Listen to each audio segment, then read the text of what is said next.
HardRockChick.com, and I'm here with Tate Wittenberg, the director of the upcoming documentary Raisin Cain. And you're representing right there. So why don't you start with how the idea for the documentary came about? Initially, a friend of mine, a buddy of his was doing a documentary on a venue, and it was actually a venue in Texas, and it just kind of made me think, like, wow, you know, like Cain's is a place I've always loved, grew up going to, and it's so much. It's, you know, it's like it's just legendary. So I just kind of got the idea from a friend, his buddy, doing a documentary on an actual place. You know, it's like, so it was like, wow, you know, Cain's. This is just, you know, it's got to be done. Mm-hmm. And it's just so storied and, like, you know, like it's been there since 1924. It was actually given the name in 1930, but it's, you know. And Bob Wills and his Texas Playboys it's known as the home of Bob Wills and his Texas Playboys, and you know, they really put it on the map back in the 34, I think, was when they started broadcasting from there. Like, it was a noontime radio show that they would broadcast from there. It was like about the biggest antenna in the nation, and like it reached. It was like the first, like I think one of the first cleared channels, right? And it reached basically coast to coast, and so. He was, you know, selling millions of albums and things back in the day. It's kind of, to me, he's like one of the first rock star, really. Yeah. I mean, and people like Elvis Presley have covered his songs, and you know, like Ida Red, the song Ida Red. It was like about 20 years maybe before Maybelline came out, Chuck Berry, and it's the same song, but Chuck Berry just you know changed the lyrics. Always controversial where rock and roll started, yeah, right? It's like, and to me, it's like, you know, if Memphis is the birthplace of rock and roll, this is a new one a buddy of ours, Leroy Chapman, came up with. If Memphis is the birthplace of rock and roll, then this is where it was conceived, you know. Gotcha. So when it's show, it's like just very Americana, but however, then, you know, like bands from all over the world have come and played there too. Like, I mean, U2 played there on their first tour. The Police love the place. Sting loves the place, you know, like Sting in the music video "Bed's Too Big Without You," an old Police song. And in the video, Sting wears his Cain's Ballroom T-shirt. You know, like very cool.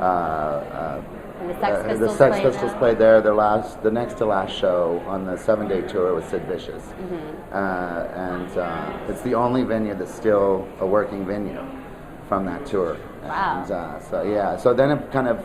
You know, back in the day with Bob Wills, it was like a Western swing haven, and it's kind of it's known as the Carnegie Hall of Western Swing. But then after the Pistols played there in '78, like it just kind of became a punk haven. And like when the Ramones played there, Patti Smith played there, and Your Name 999, all sorts of cool, like, you know, punk, and then it was like, and then.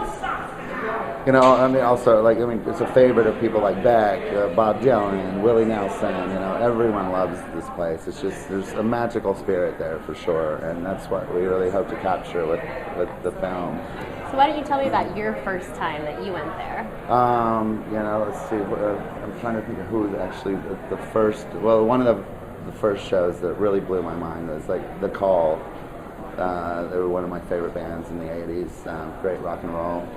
A couple of the guys they're from Oklahoma, and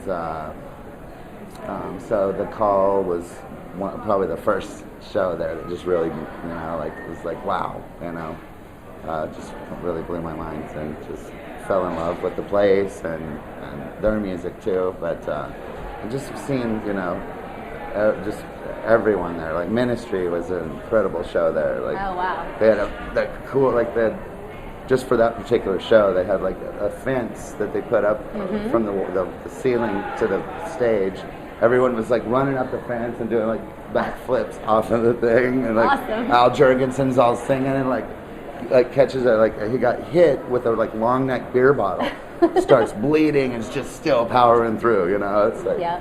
But you know, I mean, you can see a band there and see the same band somewhere else, and it's just not the same. I mean, it's just got this beautiful spirit to the place, really. Yeah. So tell me, like, what you feel like when you walk inside that place. I mean, you can just like feel the history and feel like there's these beautiful big photos that are like, you know, like this kind of the size of that mirror right there, and of all like just the old legendary people that have played there, Hank Williams, and you know, all sorts of just the old school peeps, and then also, you know, like for instance Hank Williams now, and then also Hank Williams Jr. has played there, and Hank Williams Sr. and now Hank the Third.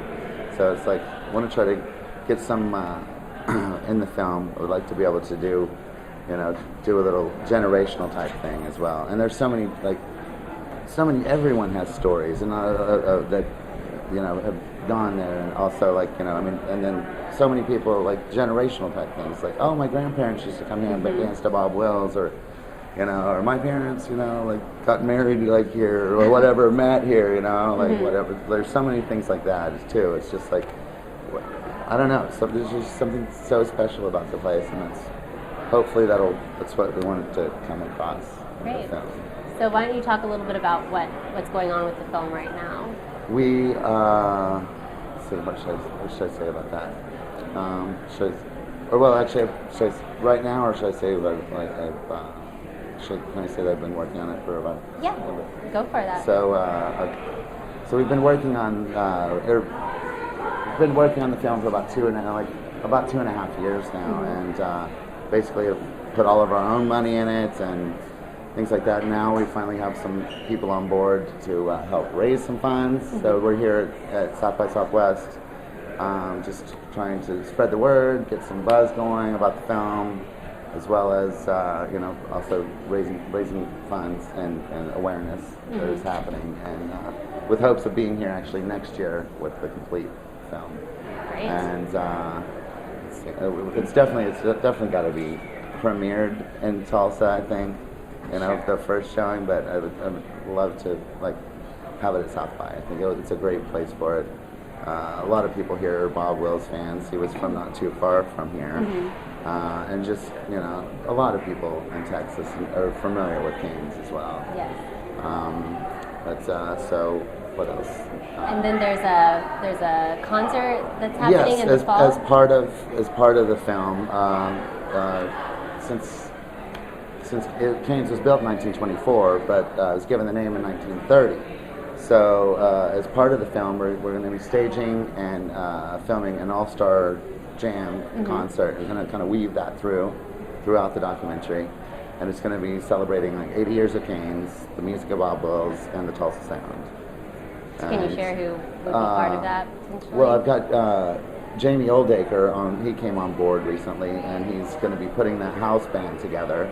Jamie lives in Austin now, but is from Tulsa. He was, you know, Eric Clapton's drummer for about 15 years. He's recorded and played with the Gap Band, with who else he played? You name it. Bob Seger. What's his name? I can't think. This legendary blues guy from Texas. Actually, I can't think of his name right now. King. What is it? Freddie King. Freddie King. There was actually a Freddie King show that was filmed, I guess, in the 70s at Cain's that I think we might be getting a little bit of that footage, and supposedly it's really just phenomenal. So I don't think that it's not ever even really been seen, and then we should be getting there's amazing Sex Pistols footage from that show. A lot of that footage is in a documentary that came out in I think '80, called DOA. Leg Kowalski directed that, and it's just you see they would show outside the police all pulling up, like the protesters like holding signs about the Sex Pistols, like the religious fanatics and stuff, there. So yeah, and for instance, also someone just sent me some 8mm film footage recently of Talking Heads in 1978 playing there, and I've just been collecting great photographs and things from all sorts stuff.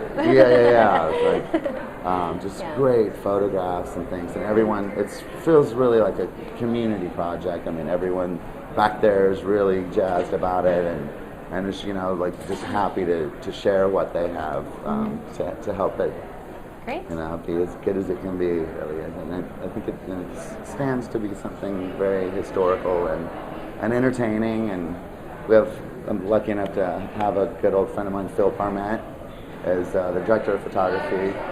He's shot like Led Zeppelin Song Remains the Same, like Frank Zappa's Baby Snakes, like, you know, some of Barbara Koppel's documentaries in the 70s that won Academy Awards. Amazing. Harlan County, USA. And, he shot the last Hendrix show in America, Randall's Island, New York. Shot a couple of Rob Zombie's films, and just all sorts of really cool stuff. So really lucky to have him on board as director of photography as well as a co-producer. And yeah. So. Well, I really look forward to seeing it, and I wish you the best of luck. Thank you so much. And as someone who spends so much time in music venues, I want to check out the place now because you must. You have just by to. seeing the trailer. You've got to come. Yeah. Check it out for sure. Great. Thank you very much. Thanks so much. Thanks. I appreciate it.